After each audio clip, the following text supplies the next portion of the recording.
Good evening and welcome back to the channel. Today I'm going to be showing you 4 easy steps to balance your gimbal.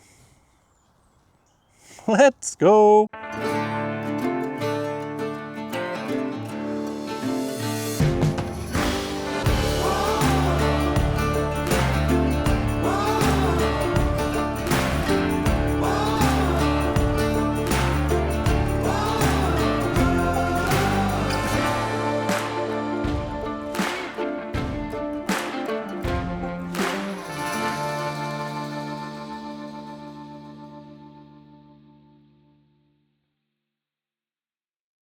As I said in the intro, I'm going to be showing you 4 steps to get your gimbals balanced. There's a lot of misconception to say that gimbals are an absolute pain in the ass to balance.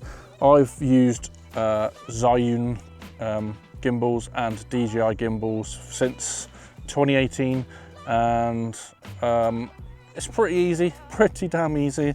With the new RS4 it's even easier, which you can use some of the knobs, bells and whistles that are on here to sort out balancing. So what we're going to do straight away is going to talk about the kit that you're going to use. So this is off at the moment and it's already pre-balanced. So what I'm going to do is I'm going to unbalance it now.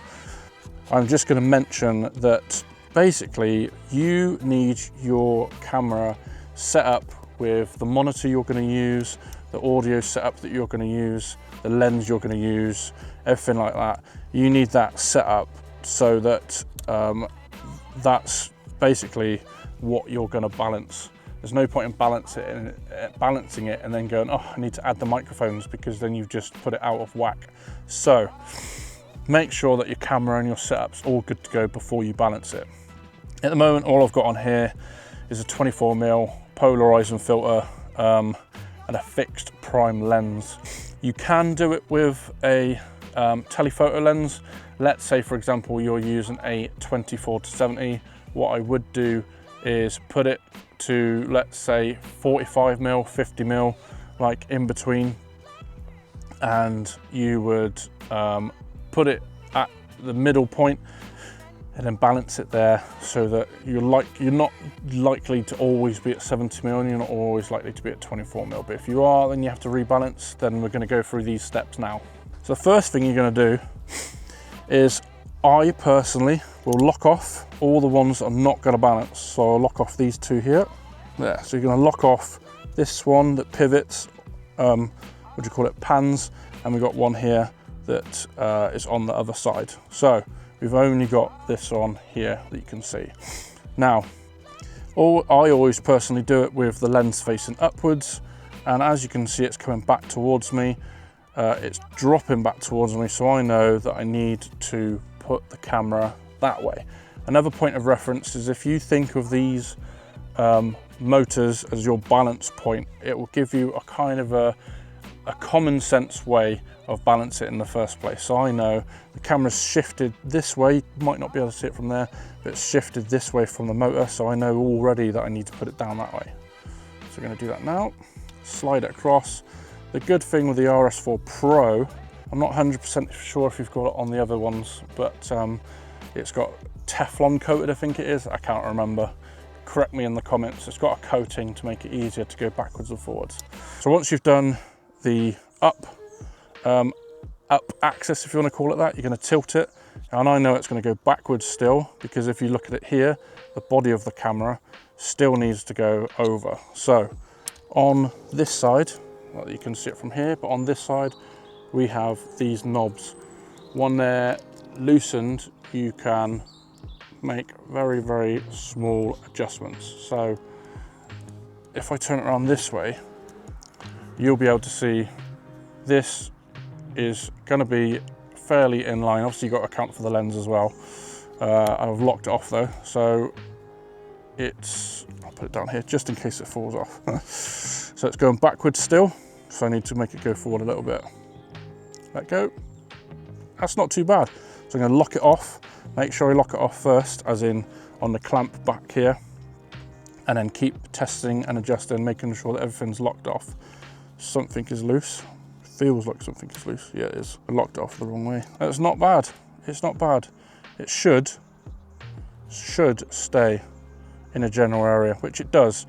That might move a little bit, and I mean a little bit. That's cool because if you slightly, I've always done this, a couple of people say you shouldn't do this, but if you slightly do it so that it's very, very slightly off balance, then the motors are going to work against they're going to work against the weight of the camera, and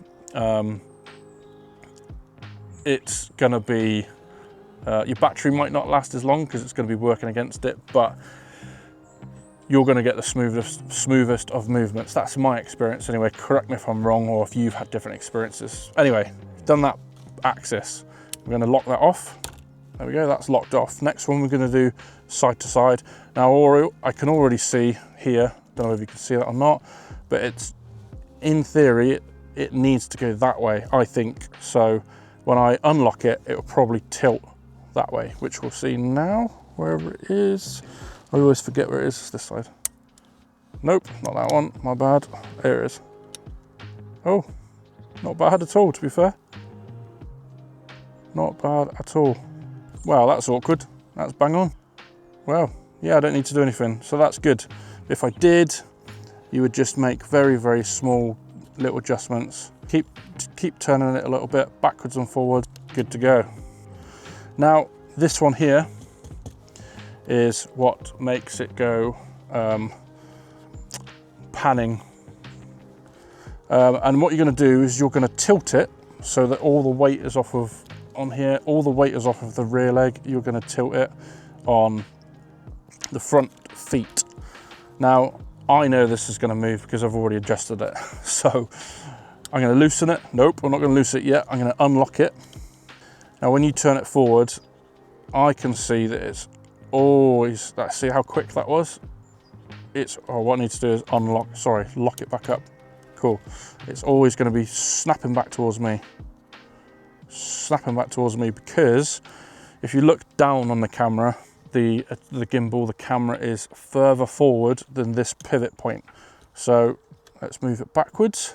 Going to do exactly the same thing again, and it's slowly coming back towards me. So we're going to do a smaller adjustment. Now it's going the other way. So you're going to make back the adjustment ever so slightly. Tilt it again, and look, it doesn't move.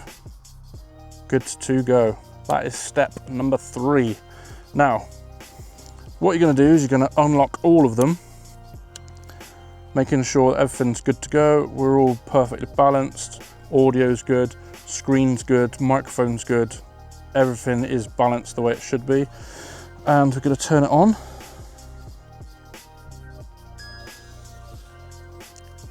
Now, in theory, as you can see there, it's balanced, it's all good, but just to be safe, what we'll do is we'll press the button to calibrate. We're going to put it on a level surface, make sure it's not moving too much, and then start calibration. It's going to do little frequencies, sort itself out, and then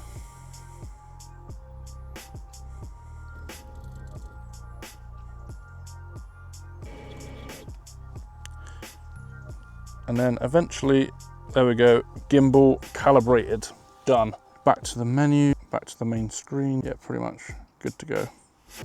Happy days. And that is that. Now, if you make any adjustments, like you change your lens, you take off your shotgun mic and you put just a little receiver on there, if you change the balance of the camera, more than often you can get away with it, but I would say best practice is just to recalibrate it. It takes, pardon me, 10 to 15 seconds, and you will extend the life of your gimbal. And like I've said before, if you look after your kit will look after you. So those are the 4 steps to balance your gimbal. Nice, quick, easy. Hope you enjoyed that one. Please let me know if you have any other tips to balance your gimbal. If you have ever have any drama to balance your gimbal. Some people are quite intimidated by gimbals. It's all good. It's just practice, practice, practice. So I like to do these videos, give a little bit of value back to the community. Please hit the subscribe button, like, all of that good stuff. Let me know in the comments below if you like this video, and if you ever have any dramas with your gimbal, just hit me up. I'll do another video about the dramas that you might be referencing, and I will try and make another video to rectify your problems. Let's build this community of car lovers, bike lovers, petrol heads, all of that good stuff. And thanks very much for watching. I shall catch you in the next one.